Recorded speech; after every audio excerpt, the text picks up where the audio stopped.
La richesse la plus importante de la République démocratique du Congo, c'est sa forêt. Ces 45 millions d'hectares de forêt, c'est les patrimoines les plus précieux au-delà des mines, des blocs pétroliers qu'on est en train de découvrir au pays. Dans le but de faire découvrir cette ressource, l'Association des opérateurs télécoms alternatifs attend procéder au tournage du film pour retracer l'importance de ces forêts congolaises dans la régulation du climat mondial. En quoi les initiateurs de ces projets cinématographiques, les propos recueillis et illustrations permettront de pérenniser les ressources et attirer l'attention des décideurs à apporter une protection efficace à la faune sauvage. Alors, ce projet, à l'origine, il est né des conclusions alarmantes que nous avons eues à la conférence de Paris, la COP21 en 2015. Et nous avons décidé, 2 ans après, en 2017, de commencer les premières études et les premiers repérages en vue du lancement de ce projet. Ça sera d'abord un film extrêmement spectaculaire qui sera tourné en plusieurs langues et que nous diffuserons dans le monde entier. Nous allons rentabiliser cette forêt sans couper un seul arbre.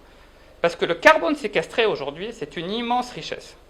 Ce projet dénommé RDC 3.0 a été présenté au ministère de la Recherche scientifique et de l'innovation technologique. L'objectif est de réaliser un film sur la gestion durable des forêts du deuxième poumon mondial, de mettre un outil de communication à un public restreint sur les principaux enjeux liés à l'aménagement des concessions forestières, la production des bois d'œuvre et les méfaits sur l'exploitation forestière abusive.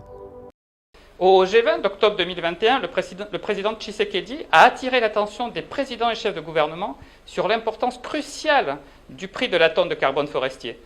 Il a plaidé pour qu'il atteigne rapidement $100 la tonne, alors qu'aujourd'hui, il n'est même pas à $10 la tonne. Nous espérons toucher 180 pays et plus de 400 millions de spectateurs. Les forêts de la RDC couvrent environ 135 millions d'hectares, dont 99 millions de forêts denses humides, soit 67% du territoire national. Elles représentent près de la moitié des forêts tropicales humides d'Afrique.